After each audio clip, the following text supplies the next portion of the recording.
Ang walang kabakabang pag-amin sa Iloilo. Tinawag na misis ni Paolo Avellino ang Kim Pao handa ng harapin ang mga haters sa kanilang brave na pagmamahalan.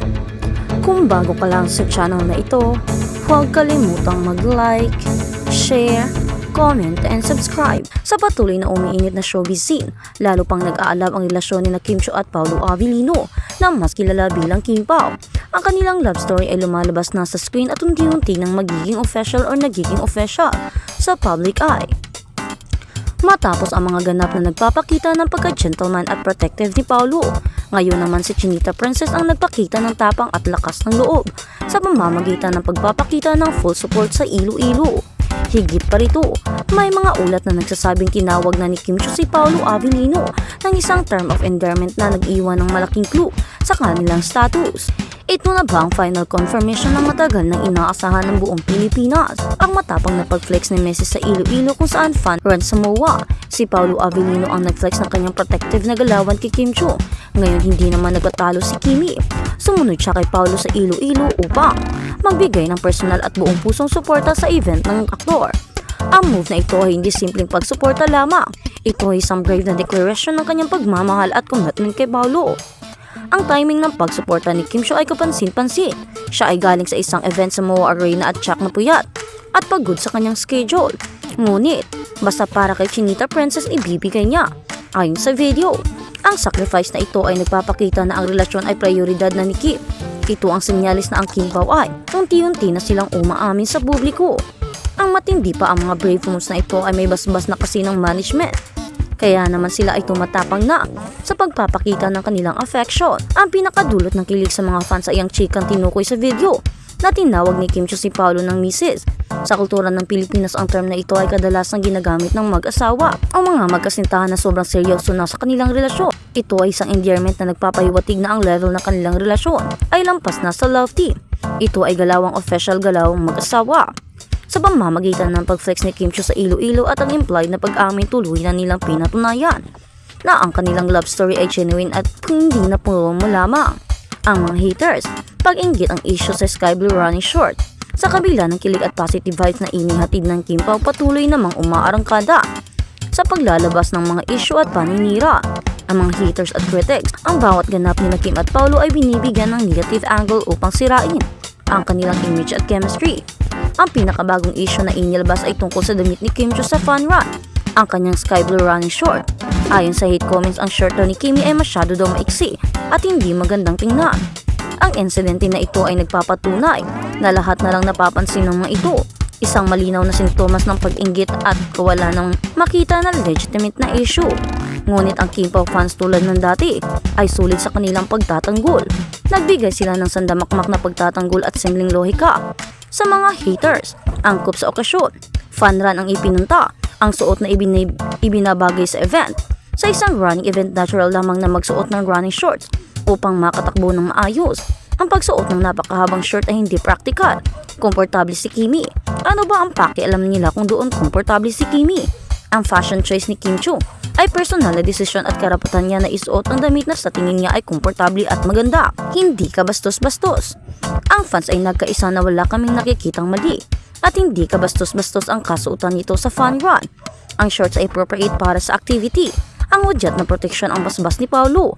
Ang pinakamatinding supalpal pagpula sa mga haters ay ang pag-check o pagtitiyak ng mga fans na mayroon ng inyong tagapagtanggol si Kim Chiu. Sure naman kami na hindi papayagan ni Paolo na isuot iyon ni Kimi kung sa tingin niya ay kabastos-bastos. Ang statement na ito ay nagpapatunay na ang pag-aalaga at proteksyon ni Paolo kay Kim ay umaabot sa fashion choices. Kung may awkwardness o disrespect sa damit, si Paolo bilang sobrang protective na misis ang unang magpapaalam kay Kim. Dahil suot ni Kim Chiu ang shorts, ito ay nagpapakita na aproba ni Paolo ang damit na nagpapahiwatig na ang relasyon ay mature at supportive sa personal freedom ni Kim. Ang move na ito ay ultimate na pagkainggit na lang pumikit sa mga bashers. Ang love ng Kim Pao ay napakatotoo at napakasulit na kahit ang shorts ni Kim ay ginagawa ng issue. Ang konklusyon, isang inspiration at official na pag-ibig. Ang journey ng Kim Pao ay isang inspirasyon sa lahat. Ang pagmamahal ay hindi kaila. Kailangang i-pressure o i-deny sa tamang panahon at sa basbas ng management at support ng fans. Ang totoo ay lalabas. Ang pagiging matapang ni Kim Chiu sa Iloilo Ang kanyang sacrifice na sumunod kahit pagod ang chika tungkol sa misis at ang sulit na pagtatanggol kay Kim laban sa mga bashers sa fashion issue. At ito ay nagpapatunay na ang Kim Pao ay handa na. Hindi na ito promotion para sa Alibay. Di Alibay ay hindi kasinungalingan na love story sa totoong buhay. Ang couple ay nagpapakita ng maturity, commitment at unwavering support sa isa't isa. Ang inyong brave at genuine na pag-iibigan ay isang testament na ang pagmamahal ay laging mananaig laban sa mga haters at intriga. Ang next chapter ay official na. Handa na ang buong Pilipinas na salubungin ang inyong official na love story. Kim Pao. At sa kabilang banda, ang sekreto ng Kim Pao. Mula sa mapanghas na teaser ng The Alibay hanggang sa tanong ni Small Laudy tungkol sa kasal. Pumutok ang kilig. The Alibay teaser, sumira sa bilyong pananaw. Ang tambalang Kim Cho at Paolo Avellino or Kim Pao ay patuloy na nagpapatunay na sila ang powerhouse ng Philippine showbiz. Ilang oras pa lamang matapos ilabas ng ABS-CBN ang teaser ng kanilang nakaabangang suspense romance series na The Alibay. Umabot na ito sa 1.7 million views, nagdala ng 21,000 reactions at nag-inganyo ng halos 3,000 shares. Ang numero na ito ay hindi lamang nagpapakita ng kanilang popularidad, kundi ang magnetic pull ng kanilang chemistry na tila isang unstoppable force of nature. Ang teaser mismo ang nagbigay ng mga glimpse sa high-stakes confrontation at charged glances ni Kim bilang ang enigmatic na si Tala Marie Morales at Paulo bilang ang brooding na si Vincent Cabrera. Ang emotional atmosphere ay kuryente, isang nakaka-addict na timpla ng thrill at paghanga sa lumalaking empire ng Kim Pao. Mula sa Denmark, isang global fan na si Maria Rothman ang nagpahayag ng kanyang pananabik sa ex The Alibay. Teaser is daring and bold. Kim and Paolo are slaying when's the Denmark release on Prime's video. Tila ba ang buong mundo ay naghihintay na masaksihan ang pamihirang serye na ito. Ang pagganap ni Kim Cho sa teaser ay maituturing na isang revelasyon. Taliwas sa kanyang nakasanayang rom-com sweetness, ipinakita ni Kim ang isang fierce na Tala Marie na puno ng vulnerability at fire habang nagnanavigate sa isang labyrinth na mga sekreto at pagtataksil. Ito ay isang bold departure sa kanyang karaniwang papel at ang deep at complexity ng kanyang karakter ay nagpatili sa mga taghanga.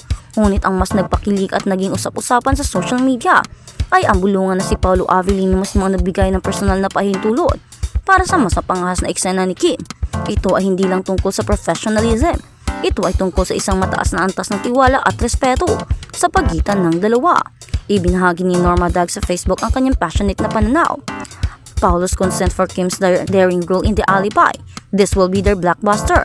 God bless them against the basher. Ang pagiging walang selos ni Paolo at ang matatag na suporta ay nakita ng fandom bilang isang sinyalis ng tunay na pag-ibig. Sa halip na maging protective sa isang toxic na paraan, pinili ni Paolo na maging tahimik na kuta sa bagyo ng stardom na nagpapatunay na ang kanilang relasyon ay hindi nakabatay sa panlabas na anyo, kundi sa unwavering trust at pag-unawa.